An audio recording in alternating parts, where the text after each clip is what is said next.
সৈয়দনা আদম পৃথিবীতে আসলেন, এসে থাকতে শুরু করলেন। দিন গড়িয়ে রাত আসে, মাস গড়িয়ে বছর আসে, বছর যায় বছর আসে। ঠিক 940 বছর পর মালাকুল মাউত আদম আলাইহিস সালামের কাছে আসলেন। বললেন, আনা মালাকুল মাউত উকিলা বিকুম, আপনাদের জন্য আল্লাহ আমাকে বানিয়েছে রূহ কবজ করতে। ও আদম, আবুল বাশার, পৃথিবীর প্রথম মানব, প্রথম নবী, আপনার সময় শেষ, রেডি হন, ইয়ন। খেলা শুরু হয়, এখনই রূহ কবজ করে নিয়ে যাব। সৈয়দনা আদম বলে, এখন আসছো কেন? আমার আরো 60 বছর বাকি আছে। মালাকুল মাউত বলে, না, আপনি রূহের জগতে আল্লাহর কাছে আপনার সন্তান দাউদকে কয় বছর দিয়েছিলেন? 60 বছরের জন্য 940 বছর আপনার জন্য লেখা। আমি এখন আপনার রূহ কবজ করতে চাই। সৈয়দনা আদম বলে, আমি মানি না, আমি কাউরে দেই নাই। 60 বছর আমি দেই নাই, আমি আরো বাঁচব, আমি আরো বাঁচবো, 60 বছর আমি বাঁচবো, আমি দেইতেই নাই। মেয়ে যাও। মালাকুল মাউত আল্লাহর যে বলে, আল্লাহ দেয় নাই বলে, আসলে ভুলে গেছে। আসলে মানুষ ভুলে যায়, মানুষ বড্ড ভুলে যায়। আমরা অনেক সময় খাইয়াও কই খাই নাই। অনেক কিছু আপনি দিছিলেন, কিন্তু বলে যাই, গলার নিচ দিয়ে নামার পরে কই তুমি কিচ্ছু দাও নাই। আচ্ছা না নাই? নাসিয়া আদম ফানাসিয়া বানু, আদম আলাইহিস সালাম ভুলে গেছেন, তাই আমরাও ভুল করি, ঠিক কিনা? এজন্য আমাদের নেতারাও বলে এটা দেব ওটা দেব, নির্বাচনের পর সব ভুলে যায়। আচ্ছা না নাই? ওই যে আদম আলাইহিস সালাম বলছে, আমরাও ভুলে যাই। অন্যদের দোষ কি? ভুলে যায়, বেমালুম ভুলে যায়। আল্লাহ বললেন, মালাকুল মাউত আর জোরাজুরি করো না। 940 নয়, ঠিক 1000 বছর পরে আদমের কাছে যাবা। আমি আমার আদমের ভাগ্যে এই জিনিসটাই রেখে দিয়েছিলাম রে মালাকুল মাউত। আমি আগ থেকে এটাই রেখেছি, আমি জানতাম সে ভুলে যাবে। চিল্লা এখন সুবহানাল্লাহ। তার মানে পৃথিবীর সবচেয়ে লম্বা মানুষ, 60 হাত লম্বা, এত শক্তিশালী আদম আলাইহিস সালাম শ্রীলঙ্কা প্রথম নেমেছিলেন। এক লাফ দিলে আদম আইন চলে যাইতেন। সুবহানাল্লাহ। কি লম্বা মানুষ, থাকতে পারছে? কথা নাই, ঘুমে ধরছে? শেষ করে দেই। হ্যাঁ, আরো কয়েক মিনিট চলবে, চলবে চলবে। তাকবীর দেন, লিল্লাহি তাকবীর। আদম আলাইহিস সালাম চলে গেলেন। ওনার পরের নবী ইদ্রিস আলাইহিস সালাম, উনি মরে নাই। ইদ্রিস আলাইহিস সালাম মরছে, কে বলছে? উনিও মরেছেন। তবে ওনার মৃত্যুর আজীব এক ঘটনা আছে, অনেক লম্বা কথা। এক ফেরেশতার সাথে ওনার বন্ধুত্ব হয়েছিল। বলেছিলেন, আমি আকাশ দেখতে চাই, আল্লাহর কাছে অনুমতি চাই। আল্লাহ বলল, ঠিক আছে, ইদ্রিসকে আকাশে ঘুরাও। প্রথম আকাশে ঘুরলেন, দ্বিতীয় আকাশে ঘুরলেন, তৃতীয় আকাশে ঘুরলেন, চতুর্থ আকাশে ঘুরলেন। ইন দ্য মিন টাইম চতুর্থ আসমানে মালাকুল মাউত পৃথিবীর দিকে নেমে আসছিল। ওই ফেরেশতা বলে, মালাকুল মাউত আপনি কই যান? মালাকুল মাউত বলে, একটু আগে আল্লাহ ফরমান জারি করেছে, চতুর্থ আসমানে আমার নবী ইদ্রিসের রূহ কবজ কর। সুবহানাল্লাহ। আমি বললাম, আল্লাহ আপনার পাঠানো নবী সৈয়দনা ইদ্রিস থাকে দুনিয়ায়, চতুর্থ আসমানে পাবো কই? আল্লাহ কয়, কথা নাই, দৌড় দে। আমি দৌড় দিলাম, এসে দেখি ইদ্রিস আলাইহিস সালাম এখানে রেডি। সুবহানাল্লাহ। ওয়া রাফা'নাহু মাকানান আলিয়্যা। ইদ্রিস আলাইহিস সালামের রূহ কবজ দুনিয়ায় হয় নাই, চতুর্থ আকাশের মধ্যে হয়েছে। একটু চিৎকার করে পড়বেন সুবহানাল্লাহ। এরপরে সুলাইমান আলাইহিস সালাম, উনি তো মরে নাই, মরছে। উনি জিন চালাইতো, উনিও মরবে। শক্তিশালী একজন নবী ছিল। উনি মালাকুল মাউতকে বলেছিলেন, মালাকুল মাউত আমার মৃত্যুর সুয়াইয়া সামান্য কিছু আগে আমারে বইল, আমার একটা কাজ আছে। মালাকুল মাউত মৃত্যুর কিছু সময় আগে এসে বলল, সুলাইমান টাইম ইজ আপ, সময় শেষ, অল্প কিছু সময় বাকি, কি করবেন করেন। সৈয়দনা সুলাইমান জিনদেরকে ডাকলো, ও জিনেরা, বিশাল একটা প্রজেক্ট আছে, প্রজেক্টে কাজ শুরু করো। আর কিছু জিনকে বললো, চারদিকে গ্লাস ফিটিং করা একটা রুম বানাও। সৈয়দনা সুলাইমান আলাইহিস সালাম গ্লাস ফিটিং করা রুমের ভেতরে ঢুকলেন। এই রুমে ঢুকার দরজা নাই, হাতে একটা লাঠি নিলেন। কি নিলেন? লাঠির মধ্যে ভর করে দাঁড়িয়ে রইলেন, আর জিনদের দিকে তাকিয়ে রইলেন। জিনেরা এত বদমাশ ছিল, সৈয়দনা সুলাইমান দাঁড়িয়ে না থাকলে কাজ করতো না। ছিল ফাঁকিবাজ। কি ছিল? দাঁড়ায় না থাকলে আজও লোকজন কাজ করতে চায় না, ঠিক কিনা? মালিক দাঁড়ায় থাকলে ঠিকই কাজ হয়ে যায়। সুলাইমান আলাইহিস সালাম লাঠির মধ্যে ভর দিয়ে দাঁড়িয়ে রইলেন আর বললেন, কাজ করো। জিনেরাও কাজ শুরু করলো। ওদিকে মালাকুল মাউত এসে বলে, ও সুলাইমান সময় তো শেষ। সুলাইমান বলে, সমস্যা নাই, রূহ কবজ করো। উনি লাঠির মধ্যে ভর দিয়ে দাঁড়িয়ে রইলেন। গ্লাস ফিটিং করা রুমের ভিতরে কোরআন সাক্ষী। মালাকুল মাউত ওইভাবে লাঠিতে ভর দেওয়া অবস্থায়, দারুণ অবস্থায় সাইয়েদনা সুলাইমান আলাইহিস সালামের রূহ কবজ করে নিলেন। উনি এমন ভাবে দাঁড়িয়েছেন, রূহ চলে গেল, লাশ হয়ে দাঁড়িয়ে রইলেন। লাঠির মধ্যে দাঁড়িয়ে আছেন, জমিনের মধ্যে লুটিয়ে পড়ে নাই। সুবহানাল্লাহ। জিনগুলো দূর থেকে ভাবত বস তো দাঁড়ায় আছে। কে দাঁড়ায় আছে?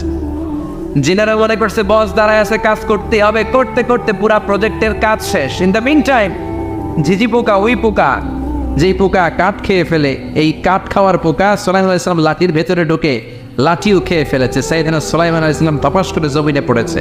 আর জিনেরা কয় হায় হায়, খালি খালি কাম করছে এতদিন। সুবহানাল্লাহ করবেন না?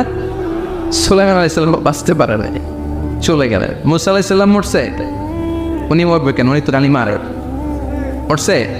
এক খাপ্পরে ফেরাউনের বাবুর্চি নাই, মুখের আগে হাত চলতে কয়েকজন, এর মধ্যে মুসা আলাইহিস সালাম আছে না নাই?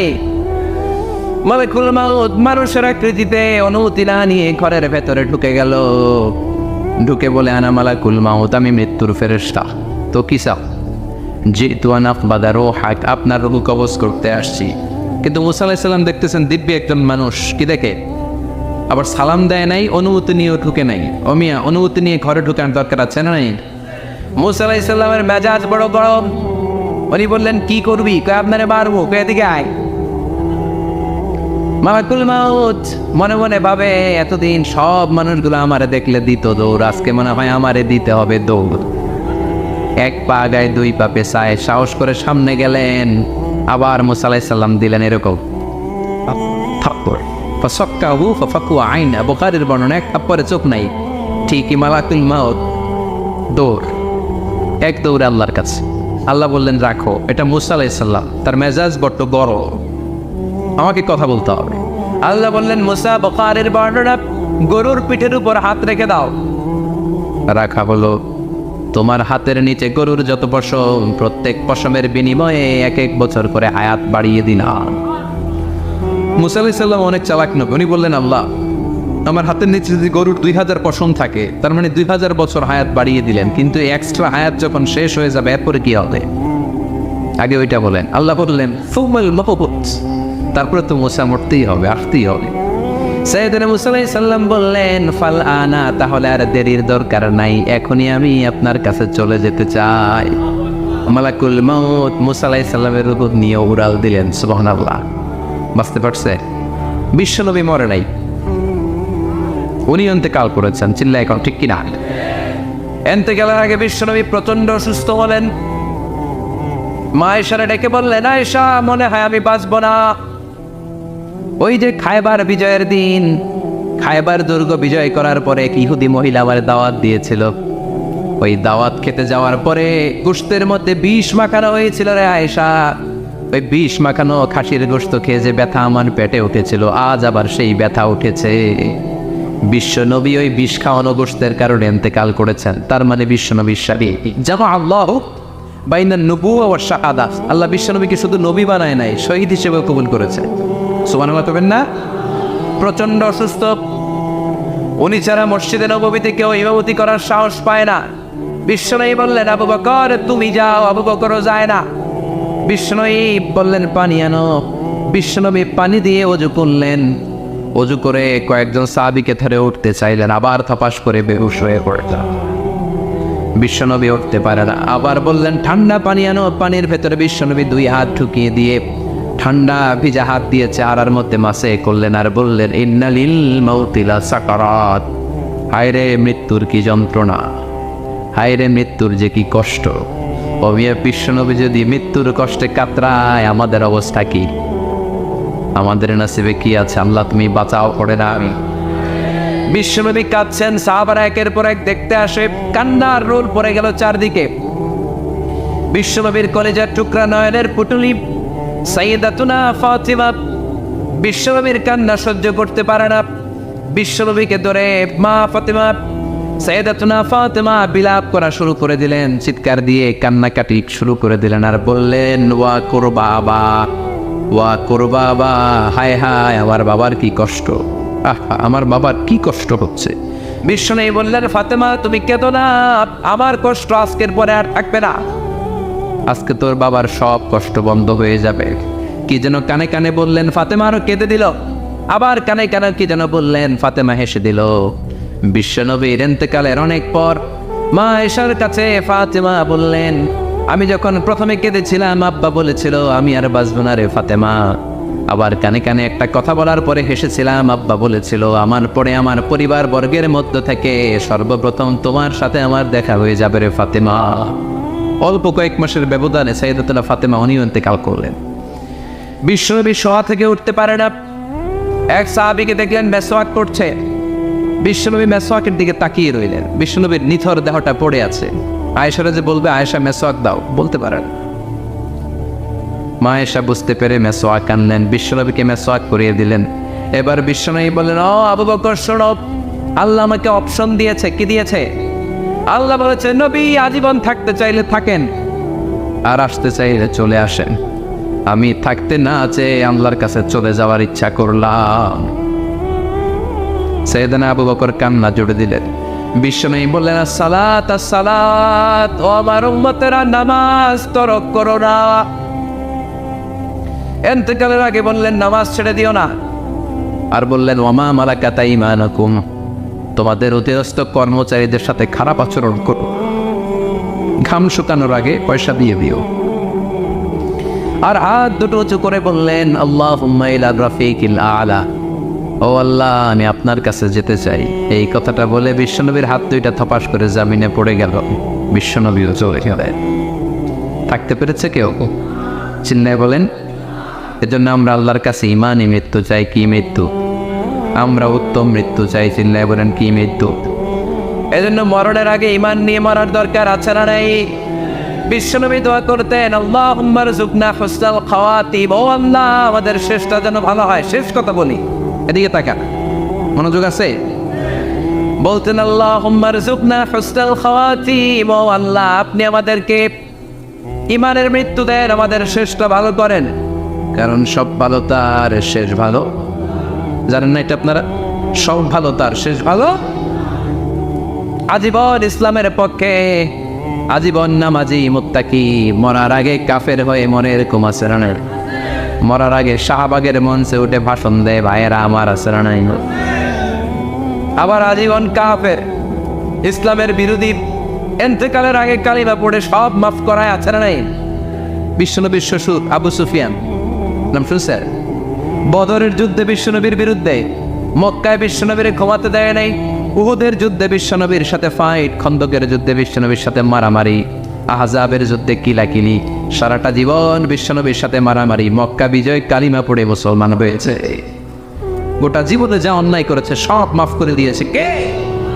এজন্য আমরা আল্লাহরে বলি, আল্লাহ কালিমাটা পড়তে পড়তে যেন আমরা মরতে পারি। চিৎকার করে পড়ে না আমিন। জিহাদের ময়দানে এক সাহাবা যুদ্ধ করতে লাগলেন। বুখারীর বর্ণনা, যুদ্ধ করতে করতে কাফেরদেরকে মারতে মারতে, হাদিসের ভাষ্য, লা ফাযা ওয়ালা শাযা ইল্লা ইয়াদরিবুহা বিসাইফি, তার সামনে যত কাফের আসে সে কচুকাটা করে। অন্য সাহাবীরা খুশি হয়ে যায়। অন্য সাহাবীরা বলে আজকের সব সওয়াব এই সাহাবী পেয়ে যাবে। কিন্তু বিশ্বনবী হঠাৎ করে একটা কথা বললেন, ওই কথা শুনে সাহাবীরা অবাক। বিশ্বনবী বললেন, হুয়া ফিন্নার, ও জাহান্নামে যাবে। কই যাবে? জিহাদের ময়দানে এক মুজাহিদ সাহাবী কাফিরদেরকে মেরে শেষ, কিন্তু বিশ্বনবী বললেন কই যাবে? কথা কয় না। এক সাহাবী কয়, ঘটনা কি? এত বড় মুজাহিদ ফি সাবিলিল্লাহ কেন জাহান্নামে যাবে? আমি লুকিয়ে লুকিয়ে দেখি। লুকিয়ে লুকিয়ে ওই সাহাবী দেখে, মুজাহিদ সাহাবী যুদ্ধ করতে করতে কাফিরদের বিশাল একটা ঘাটির ভেতরে ঢুকে গেল। মারতে মারতে মারতে মারতে হঠাৎ এক কাফেরের আঘাতে এই মুজাহিদ সাহাবীর ডান হাতটা কাটা পড়ে গেল। এবার ডান হাত দিয়ে ফিনকি দিয়ে রক্ত বের হতে শুরু করলো। মুজাহিদ সাহাবী আর যন্ত্রণা সহ্য করতে পারে না। যন্ত্রণা সহ্য করতে না পেরে কাতরাতে কাতরাতে নিজের হাতের ছুরিটাকে জমিনের মধ্যে গেড়ে দিয়ে ছুরির উপরে ঝাঁপিয়ে পড়ল। পেটের এই দিক দিয়ে ঢুকে ওপাশ দিয়ে বের হয়ে গেল, এফার ওপার হয়ে গেল। মানে আত্মহত্যা করলো, ঠিক কিনা? জাহান্নামী নাই? কথা কর। লুকিয়ে লুকিয়ে যে সাহাবা দেখেছে, চিৎকার দিয়ে বিশ্বনবীর কাছে যেয়ে বলে, আশহাদু আন্নাকা রাসূলুল্লাহ, ও নবী, আপনি যে আসল নবী কোনো সন্দেহ নাই। আমি লুকিয়ে লুকিয়ে দেখেছি ওই মুজাহিদ সাহাবা বেঁচে নাই, সে কাফের আঘাতে শহীদ হয় নাই, নিজের পেটে নিজে ছুরি ঢুকিয়ে আত্মহত্যা করেছে। আজীবন বিশ্বনবীর সাথী, মরার আগে জাহান্নামে। আমরা কেউ জানি না আমাদের শেষটা কেমন হবে, এজন্য আমাদের শেষটা ভালো হোক। ভেরি সেন্সিটিভ ইস্যু, আমাদের শেষটা ইমানের হোক। এখন যেমনি মাথা ঠিক আছে, বুদ্ধিমত্তার সাথে শাহাদাত বাক্যের উপর যেন আমরা মরতে পারি, আমরা পড়ি আমিন। চিল্লায় পড়ে আমিন। কি করে বুঝবেন মৃত্যুটা ভালো হলো? এক নম্বর আলামত আন-নুতকু বিশ-শাহাদা, মরার আগে আওয়াজ করে জিকির করে কেউ যদি পড়তে পারে লা ইলাহা ইল্লাল্লাহু মুহাম্মাদুর রাসূলুল্লাহ সাল্লাল্লাহু, এটা হচ্ছে আলামাতু হুসনিল খাতিমা। আপনার মৃত্যুটা যে ভালো মৃত্যু হয়েছে এটার আলামত। কি মৃত্যু? সবাই বলেন ভালো মৃত্যু আমরা চাই কি চাই না? ভালো মৃত্যুর এক নাম্বার আলামত কালিমা পড়ে যদি মরতে পারে। বিশ্বনবী বলেন মান কানা আখিরু কালামিহি লা ইলাহা ইল্লাল্লাহ, যে ব্যক্তির সর্বশেষ কথাটা হবে, বাক্যটা হবে লা ইলাহা ইল্লাল্লাহ, দাখালাল জান্নাহ, সে জান্নাতি হয়ে যাবে। সুবহানাল্লাহ পড়ে। এরপরে বিশ্বনবী বললেন আল মুমিনু ইয়ামুতু বিজাবি ইরকিল জাবিন, মুমিন যখন মারা যায় তার কপাল ঘেমে যায়। সুবহানাল্লাহ পড়েন। হাত ঘামে না, পা ঘামে না, মুমিনের কপাল ঘামে। সুবহানাল্লাহ। এজন্য কেউ মারা গেলে কপালের মধ্যে হাত দিবেন, দেখবেন ওই ঘামের মধ্যে একটা জান্নাতি ঘ্রাণ আছে। সুবহানাল্লাহ। আল্লাহ, আমরা যখন মরে যাব আমাদের কপালটা যেন এরকম ঘেমে যায়। আমিন পড়েন আর জোরে আমিন। আল মুমিনু ইয়ামুতু বিআরাকিল জাবিন, মুমিন মারা গেলে তার কপাল ঘামে। কপাল ঘামলে বুঝতে হবে এটা ভালো মৃত্যু, ইমানি মৃত্যু। চিল্লায় বলেন ঠিক কিনা?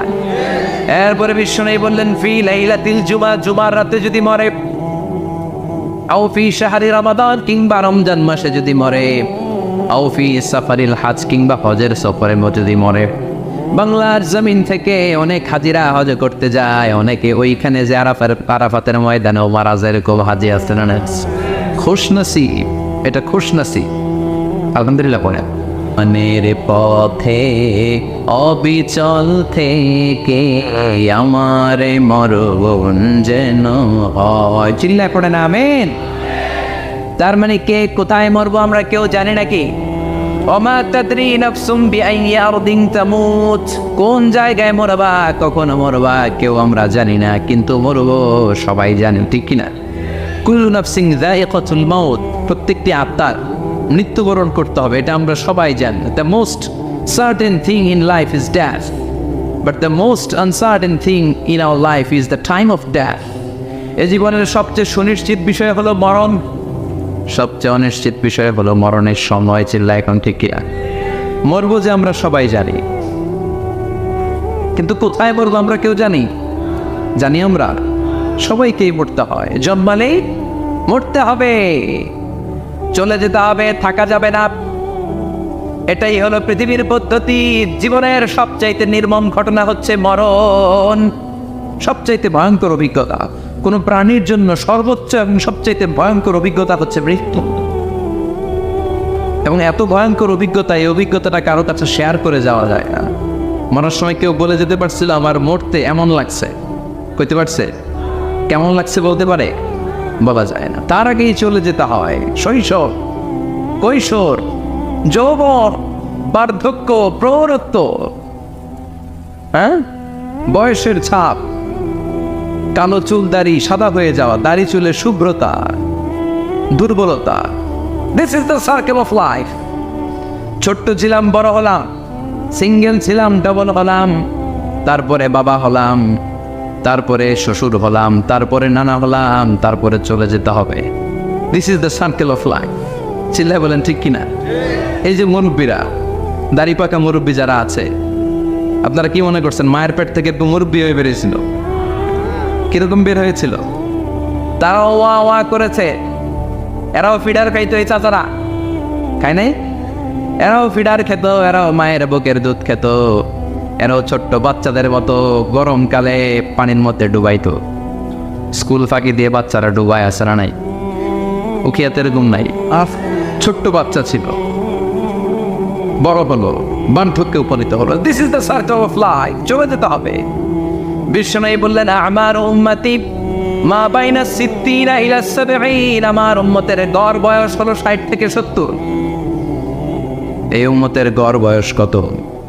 60 থেকে 70। ওয়া আকাল্লুহুম মাইয়াজুজু যালিক, অল্প কিছু মানুষ আছে যারা 70-এর বেশি হায়াত পায়। এখানে 70-এর বেশি আছেন কারা? হাত তোলেন দেখি তো। কয়জন? একজন, দুইজন, তিনজন? মাশাআল্লাহ, আল্লাহ আরো হায়াত দেখ, আল্লাহ এদেরকে আরো হায়াত দারাজ করুক। চিল্লায় বলেন আমিন। তার মানে আমার উম্মতি মা বাইনা সিত্তিন ইলা সাবঈন, বিশ্বনবী বললেন এই উম্মতের গড় বয়স 60 থেকে 70, আর 70-এর বেশি হায়াত পাবে। ওয়া আকাল্লুহুম মাইয়াজুজু যালিক, 70-এর বেশি পাবে হাতে গোনা, গুনে বের করে ফেলা যায় 1জন 2জন 3জন, বাকি সব 60-এর আগে নাই। ঠুস ছিল এখন ঠিক কি না? বাংলাদেশের গড় হায়াত কত মানুষের? 60। বিশ্বনবীর কথার সাথে মিলে গেছে, চিল্লায় পড়েন সুবহানাল্লাহ। এই জন্য বিশ্বনবী বলেন, এই যে মুরব্বীদের দাড়ি পাকে, এই যে রাস্তায় অ্যাক্সিডেন্ট হয়, এই যে ক্যান্সারে আক্রান্ত হয়ে লোকজন মারা যায়, তার উপরেও কি টনক নড়ে না? এরপরেও কি বিবেকে ধরে না যে তোমাকে চলে যেতে হবে? আকসিরু যিকরা হাযিবিল লাযযাত, জীবনের সব স্বাদকে পানসা করে দেয় ওই মরণকে স্মরণ করো। মরণকে স্মরণ করলে জাহান্নাম বরণ করা লাগে না। চিল্লায় বলেন ঠিক কিনা? আবার আল্লাহ বললেন, গোলাম, স্পেশাল একজন ফেরেশতা আমি মরণের জন্য সিলেক্ট করলাম, নাম মালাকুল মাউত। তাকে আমরা আজরাইল বলে চিনি। এই মালাকুল মাউত তার বাহিনী নিয়ে নির্ধারিত টাইমে গোটা বিশ্বের সব মানুষের রূহ কবজ করে। অন টাইম নাকি দেরি করে? মালাকুল মাউত আগেও আসে না, পরেও আসে না। সুবহানাল্লাহ পড়ে। সাইয়েদনা সুলাইমান আলাইহিস সালাম জামানাতে ওনার এক ওয়াজির ছিল, মন্ত্রী। ওই মন্ত্রীকে নিয়ে উনি বৈঠক করতেন। ওনার সময় উনি মালাকুল মাউতের সাথে বৈঠক করতেন। শুনতেছেন? আপনাদের মনোযোগ আছে তো? উনি বৈঠকে বসেছেন, মালাকুল মাউত বসা, ওয়াজিরও বসা। হঠাৎ মালাকুল মাউত ওয়াজিরের দিকে বড় বড় চোখ করে তাকাচ্ছে। বড় বড় চোখ করে তাকানোতে ওয়াজির ভয় পেয়েছে। হঠাৎ মালাকুল মাউত চলে গেল। ওয়াজির বলে, ও সুলাইমান আলাইহিস সালাম, এই যে লোকটা বড় বড় চোখ করে আমার দিকে তাকালো, এটা কে? সাইয়েদনা সুলাইমান বলে, হাদা মালাকুল মাউত। যে বর্ণনাটা বলছে এটা হাদিস না, এটা হচ্ছে ইসরাইলিয়া, জিউস ট্রেডিশন। কোরআন হাদিসের সাথে কোনো দ্বন্দ্ব নাই, তাই বর্ণনা করা যাবে। বিষ্ণু বলেছেন, বাল্লিগু আন্নি ওয়ালাউ আয়া। আবার বলেছেন, ওয়া হাদ্দিসু আন বনি ইসরাঈল ওয়ালা হারাজ। বনি ইসরাইলের ট্রেডিশন বর্ণনা করো, জিউস ট্রেডিশন বর্ণনা করো, এতে কোনো সমস্যা নাই। ওয়াজির বলে, ও সাইয়েদনা সুলাইমান, বড় বড় চোখ করে যে তাকালো লোকটাকে?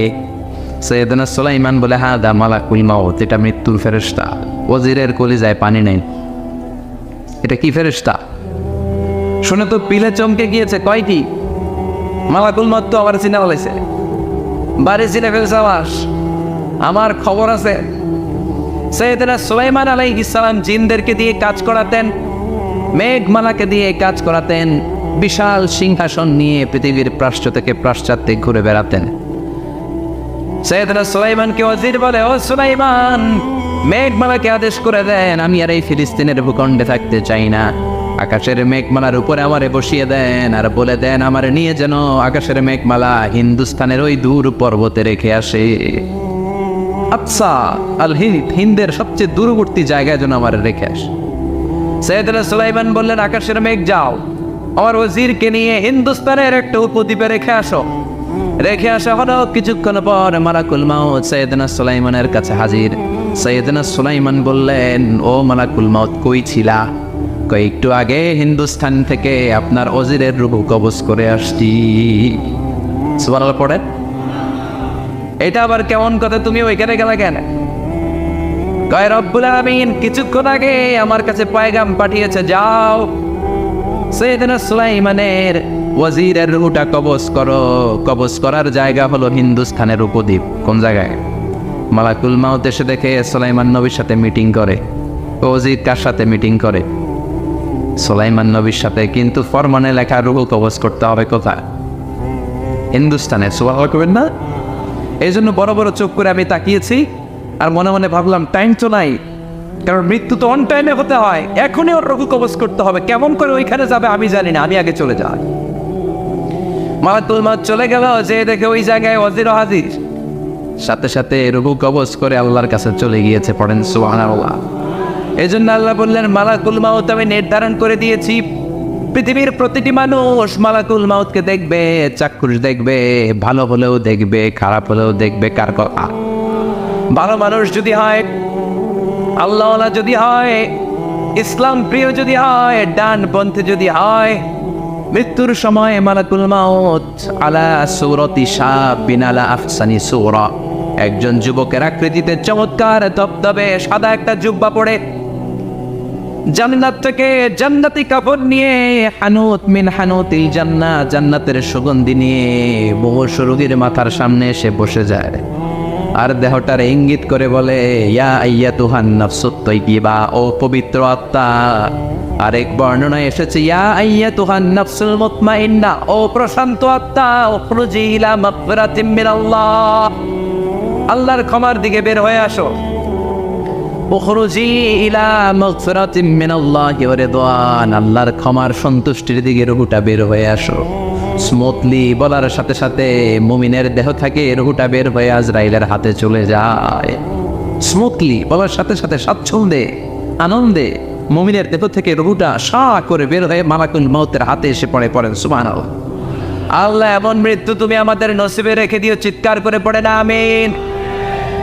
আর যারা ইসলাম মানে নাই, আর যারা কোরআন মানে নাই, আর যারা দিন কায়েমের আন্দোলন করে নাই, দিনকে ভালোবাসে নাই, বাম আর রামপন্থী ছিল, নাস্তিক ছিল, ইসলাম বিরোধী ছিল, তাদের কাছেও মালাকুল মউত আসে কি আসে না? চিল্লায় বলে না, আসে কি আসে না? তাদের কাছেও আসে, কিন্তু আলা সূরাতি আকবাহি রাজুল, একজনের চেহারা যত ভয়ঙ্কর হতে পারে, যত নিকৃষ্ট হতে পারে, এরকম ভয়ঙ্করতম নিকৃষ্ট দুর্গন্ধওয়ালা একটা চেহারা নিয়ে আসে। রিজলাহু ফিল আরদ, পা থাকে জমিনে, রাসুহু ফিস সামা, হাদিসের বর্ণনা, পা দুইটা জমিনে, মাথা আকাশে। এসে ধমক দিয়ে জালিমের মাথার সামনে এসে বলে, ইয়া আইয়াতুহান নাফসুল খাবিসা, হে পাপাত্তা, হে অপবিত্র আত্মা, উখরুজি ইলা সাখাতিল্লাহি ওয়া গাদাবিহি, আল্লাহর রাগের দিকে, আল্লাহর অসন্তুষ্টির দিকে বের হয়ে আয়। মালাকুল মউতের এই অর্ডার পাওয়ার সাথে সাথে রুহুটা কিন্তু বের হয় না। মুমিনের রুহুকে ডাক দিলে যেমনি স্মুথলি বের হয়, কাফিরের রুহু এভাবে বের হয় নাই। কথা বলেন, রুহুটা ডানে যায়, ফাতাতাফাররা, একবার রুহুটা ডানে যায়, আবার রুহুটা বায়ে যায়, আবার সামনে যায়, পায়ে যায়, হাতের মধ্যে ঢুকে ডানে বায়ে যায়। মালাকুল মউত আবার ধমক দিয়ে বলে, ইয়া আইয়াতুহান নাফসুল খাবিসা, পাপাত্তা, বের হয়ে আয়। রুহুটা আবার ডানে যায়, বায়ে যায়, সামনে যায়, পেছনে যায়। এবার খপাস করে মালাকুল মউত রুহুকে ধরে টান ধরে, সারা দেহটা থেকে প্রাণ রস সিক্ত করতে করতে দেহ থেকে রুহুটাকে টেনে হিচড়ে বের করে আনে। আর মুমূর্ষু রোগীটা চিৎকার মারতে থাকে। পড়েন না আউযু বিল্লাহ। একটা জীবন্ত ছাগলের চামড়াগুলো জবাই না দিয়ে কেউ যদি টেনে টেনে বের করে, ছাগল জবাই হয় নাই, কিন্তু চামড়া এক পাশ থেকে টেনে টেনে টেনে হিচড়ে আপনি গা থেকে বের করলে যত কষ্ট হয়, এর চেয়েও বেশি কষ্ট দিয়ে মালাকুল মউত বামপন্থী আর কাফিরদের রুহুটা দেহ থেকে বের করে আনে। পড়েন না আউযু বিল্লাহ। আমাদের রুহুটা যেন আল্লাহ, মুমিনদের রুহু আপনি যেভাবে কবজ করেন, ওইভাবে যেন আমাদের রুহুটা বের হয়ে আসে। আরো জোরে পড়েন না আমিন। এজন্য আল্লাহ বললেন, বাল তু'থিরুনাল হায়াতাদ দুনিয়া ওয়াল আখিরাতু খায়রুন ওয়া আবকা। পাগলের মতো ওহাচ্ছন্ন হয়ে এই দুনিয়াটার পেছনে ছুটে বেড়াও, এই দুনিয়া আসল নয়, আখিরাত হলো আসল। চিল্লায় বলেন ঠিক কিনা? অস্থির, আমরা ব্যস্ত দুনিয়ার লোভে আর মোহে পড়ে আমাদেরকে যে মরতে হবে, চলে যেতে হবে, এটা ভাবার সময় আমাদের নাই। চিল্লাই কারণ ঠিক কিনা? এজন্য বলা হয়, মুতু ক্বাবলান তামুতু, মরার আগে একবার মরো। হাসিবু ক্বাবলান তুহাসাবু আলাইক, তোমার হিসাব কিয়ামতের দিন করার আগে তুমি তোমার হিসাব করো। জীবনে কি কি পাপ করেছি আমি জানি, আমার চেয়ে ভালো কেউ জানে না। চিল্লায় বলেন ঠিক কিনা? কি কি অন্যায় করেছি আমার হৃদয়ের মধ্যে কথাগুলো আছে না নাই? পৃথিবীর কেউ না জানলেও আমি জানি কি জানি না। পৃথিবী না জানুক আমি তো জানি আমি কি পাপ করেছি হায়। পৃথিবী না জানুক আমি তো জানি আমি কি পাপ করেছি হায়। আমার পাপের করলে বিচার বাঁচার উপায় নাই আমার। দয়াময় প্রভু মাফ করো আমায়, মাফ করো আমায়। পড়ে না আমি আর জোরে আমিন। এজন্য হাসিবু ক্বাবলা আন তুহাসাবু আলাইক, তোমার হিসাব বসার আগে নিজে হিসাব করো কি কি করলা। আসল মরণের দিন শটান হয়ে তো শুয়ে পড়ো ভাই, মরার আগে আরেকবার মরো। মরার আগে আরেকবার কি করবেন কথা বলেন? মরার আগে কি করতে হবে? হঠাৎ একদিন বিছানায় শটান হয়ে শুয়ে যান, চক্ষুটা বন্ধ করেন, ভাবেন মরে গিয়েছেন। এই তোমার কুলমাউত চলে এসে রুহুটা নিয়ে গেল। আত্মীয় স্বজন চিৎকার চেঁচামেচি শুরু করে দিল, কান্নার রোল পড়ে গেল চারদিকে। মাইকের মধ্য দিয়ে, মসজিদের মাইকে অ্যানাউন্স হয়, অমুক এলাকার নিবাসী অমুক ভাই আমাদের মধ্যে দুনিয়ায় নাই, তার জানাজা হবে এশার নামাজের পর। সবাই এসে রুহের মাগফিরাত করে, সবাই আপনারে দেখতে আসবে, কেঁদে কেঁদে লোকজন আপনারে কবর দিতে আসবে। চিল্লায় বলেন ঠিক কিনা? কেঁদে কেঁদে সবাই আসবে, দেখার জন্য আসবে। ছেলেগুলো কাঁদবে, স্ত্রী কাঁদবে, বাবা মা কাঁদবে, বন্ধু বান্ধব কাঁদবে। আর ঘরের মধ্যে রাখা হবে না। এবার আপনাকে গোসল দেওয়ার পালা। চক্ষু বন্ধ করে চিন্তার দরকার আছে না নাই? কথা বলেন। হঠাৎ করে, হঠাৎ করে শুনবি একদিন আমার মৃত্যুর খবর। কেঁদে কেঁদে আসবে সবাই দিতে আমায় কবর, দিতে আমায় কবর। ঠিক কি না? একটু চোখটা বন্ধ করে ভাবেন, আপনাকে গোসল দেওয়া হবে, জামাগুলো খোলা হবে। এত টাকা দিয়ে যে দামি গোসলখানা টাইলস লাগিয়ে ঘরে বানালেন, আপনার শেষ গোসলটা কি ওই দামি গোসলখানায় হবে? লাশ যেখানে দোয়া হয় ওই জায়গায় দোয়া হবে। আপনাকে কাফন পরানো হবে। আপনার কলিজার টুকরা ছোট বাচ্চাটারে বলা হবে, আব্বু দেখে যাও তোমার বাবারে শেষবারের মতো দেখো। আপনার বাবা মা শেষবারের মতো একটা নজর দিয়ে আপনার চেহারাটা দেখে নিবে। বন্ধু বান্ধবরা শেষবারের মতো একবার আপনারে দেখে নিবে। জানাজার জায়গায় নেওয়া হবে। হবে না এই ঘটনাটা আমাদের? হ্যাঁ, হবে কি না? হাজার হাজার মানুষ শেষ বিদায় দেওয়ার জন্য আসবে। 4টা তাকবীর দিয়ে ইমাম নামাজ শুরু করবে। আল্লাহু আকবার, আল্লাহু আকবার, আল্লাহু আকবার, আল্লাহু আকবার বলে নামাজ শুরু করবে। নামাজ শেষ। এবার পালকিতে করে কবরে যাওয়ার পালা। যেতেই হবে, যেতেই হবে। পালকিতে করে লোকজন নিতে শুরু করবে। কবরস্থানের ওই জায়গায় যেখানে মানুষ বছরে মানুষ না মরলে যায় না, ওই গহীন নিঝুম কবরস্থানে ঢুকানো হবে। পালঙ্ক থেকে নামিয়ে আপনার জন্য করে রাখা আগ থেকে কবরটার মধ্যে শুইয়ে দেয়া হবে। উপরে বাঁশ দিয়ে ছাউনি, শেষবারের মতো সবাই দেখে বাঁশের ছাউনির উপরে মাটি চাপা দিবে। ঠিক কিনা? চলে যাবে সব, কেউ নাই, অন্ধকার, শুধু অন্ধকার। এই অন্ধকার যেন শেষ হতে চায়। এই ঘটনা ঘটবে না আমাদের? কথা বলে ঘটবে কিনা? এজন্য মরার আগে এগুলো চিন্তার দরকার আছে না নাই? মরার আগে আরেকবার মরার দরকার আছে না নাই? এজন্য রব্বুল আলামিন বলেন, বাল তুসিরুনাল হায়াতাদ দুনিয়া ওয়াল আখিরাতু খায়রুন ওয়া আবকা।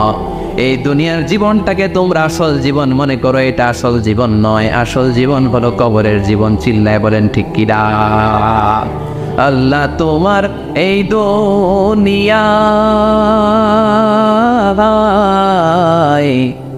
আল্লাহ তোমার এই দুনিয়ায় কেউ আসে কেউ চলে যায়, তবু তোমার ভয়ে কারো কাঁদে না হৃদয়। এই দুনিয়াতে আমার বদলে গেল মন, চারিদিকে দেখি শুধু সুখেরই স্বপন। ভাবলো না মন আল্লাহ ছাড়া,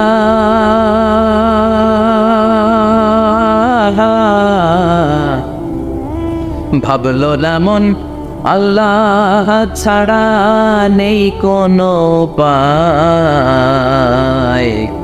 তবু তোমার ভয়ে কারো কাঁদে না হৃদয়। ঠিক কিনা?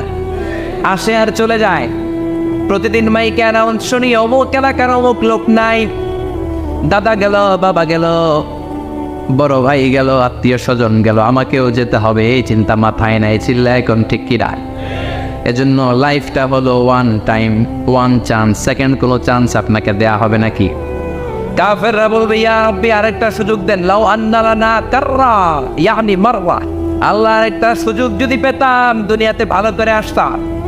আল্লাহ বলবেন ইন্নাহা কালিমাতুল কাইলুহা, এটা শুধু তাদের মুখের কথা, তাদেরকে আবার সুযোগ দিলেও তারা কিচ্ছু করবে না, চিল্লা এখন ঠিক কিনা? এজন্য একটা চান্স আমরা পেয়েছি, এই দুনিয়ার ওয়ান চান্সে আমরা ভয় পাবো একজনকে, চিল্লায় বলেন তিনি কে? এজন্য যেতে আমাদেরকে হবে, এই মরণ থেকে পালানোর কোনো সুযোগ কেউ পালাতে পারে নাই। এই মরণ হলো আখিরাতের প্রবেশদ্বার। মরণ নামক পালকিতে চড়ে আমরা কবরের ভেতরে ঢুকি। মরণ হলো প্রথম পর্ব, কবর হলো দ্বিতীয় পর্ব, যেরকম ঠিক কিনা? এজন্য বিশ্বনবী বললেন আল কবর রাউদাতুম মিন রিয়াদিল জান্নাহ ওয়া হুফরাতুম মিন হুফারিন নার। কবর হলো কারো জন্য জান্নাতের বাগান, কারো জন্য জাহান্নামের গর্ত। আমরা বলি আল্লাহ আমাদের কবরটারে জান্নাতের বাগান বানাও। আর জোরে পড়ে না আমিন। আবার বিশ্বনবী বললেন ইন্নাল কবরা আউয়াল মানজিল মিন মানাজিলিল আখিরা। কবর হলো আখিরাতের মানজিলগুলোর প্রথম মানজিল। আখিরাতে একটার পর একটা অনেকগুলো স্টেশন আপনাকে পার হতে হবে। প্রথম স্টেশনটার নাম হলো কবর। প্রথম স্টেশনের নাম কি? এই কবর নামক স্টেশনে যদি আপনি মাফ পেয়ে যান, সামনের সব স্টেশনগুলোতে মাফের ব্যবস্থা করবে কে? আল্লাহ। আর কবর নামক স্টেশনে যদি ধরা খেয়ে যান, আপনার মায়ের আসানা নেই। লাশটাকে যখন রাখা হয়, লাশটা চিনে কে আমারে রাখলো, কে আমাকে ধৌত করলো, কে আমারে কাফন পড়ালো।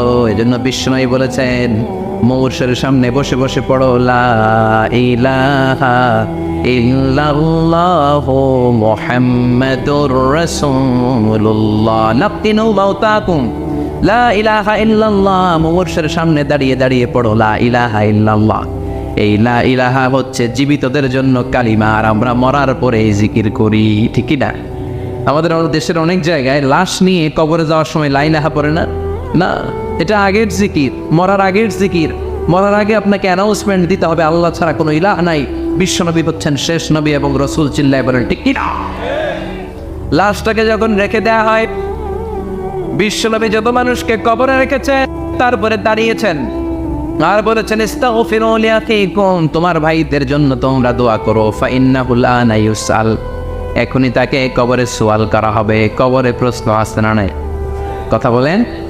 বিশ্বনবী খাদিজাতুল কুবরা, ওনার প্রথম স্ত্রী খাদিজাতুল কুবরা তাহেরাকে কবরের মধ্যে রেখে দিয়ে কাঁদতে শুরু করলেন, চোখের পানি ছেড়ে অনেক দোয়া করলেন। দোয়া শেষে সব সাহাবারা ঘরে ফিরে যায়, বিশ্বনবী যায় না। সাইয়েদনা আবু বকর বললেন ও নবী চলেন ঘরে যাই। অনেক তো দোয়া করলেন, বিশ্বনবী বললেন আবু বকর তুমি যাও, আমি যাব না।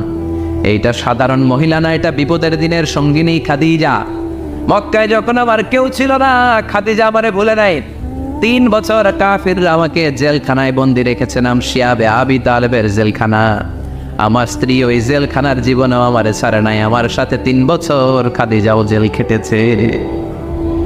একটাই মহিলা, যেই মহিলাকে আল্লাহ আরশের উপর থেকে সালাম দিয়েছে, মহিলাটার নাম খাদিজা। আল্লাহু আকবার। আমার সব সন্তান আল্লাহ খাদিজার পেট থেকে দিয়েছে। ফাতেমাতুজ জোহরা খাদিজার মেয়ে, জাইনাব খাদিজার মেয়ে, উম্মে কুলসুম খাদিজার মেয়ে, রুকাইয়া খাদিজার মেয়ে। আবুল কাসেম বিশ্বনবীর ছেলে, খাদিজার ছেলে। আব্দুল্লাহ, যাকে তাইয়িব এবং তাহের নামে আমরা চিনি, সেও খাদিজার ছেলে। সুবহানাল্লাহ। ও আবু বকর, আমার এই কলিজার টুকরা প্রিয়তমা খাদিজারে রেখে দিয়ে কেমনে বাসায় যায়? তুমি যাও, আমি দাঁড়িয়ে থাকবো। এখনই মুনকার নাকির এসে খাদিজারে প্রশ্ন করবে, আমি দেখব খাদিজা উত্তর দিতে পারে কিনা। আর প্রশ্নের উত্তর যদি ভুল করে ফেলে, কবরের উপর থেকে আমি নিজে প্রশ্নের উত্তর দিয়ে দেব। সাইয়েদনা জিবরাইল বললেন, নবী, আপনারা দাঁড়িয়ে থাকার দরকার নাই, আবু বকরের সাথে করে চলে যান। আল্লাহ জানিয়ে দিয়েছে, খাদিজার কবরের প্রশ্নে যদি কোনো সমস্যা হয়, আরশের উপর থেকে খাদিজার প্রশ্নের জবাব আল্লাহ নিজে দিয়ে দিবে। এজন্য কবরের আযাব থেকে বিশ্বনবী পানাহ চেয়েছেন। বিশ্বনবী বলেছেন, আল্লাহুম্মা ইন্না নাউযু বিকা মিন আযাবিল কবর। ও আল্লাহ, কবরের আযাব থেকে তুমি আমাদেরকে বাঁচাও। পড়ে না আমিন। কবরে মুমিনদেরকে 4টা প্রশ্ন করা হবে, কাফিরদেরকে 3টা প্রশ্ন। চিৎকার করে বলেন, মুমিনের প্রশ্ন কয়টা? আর জোরে বলেন।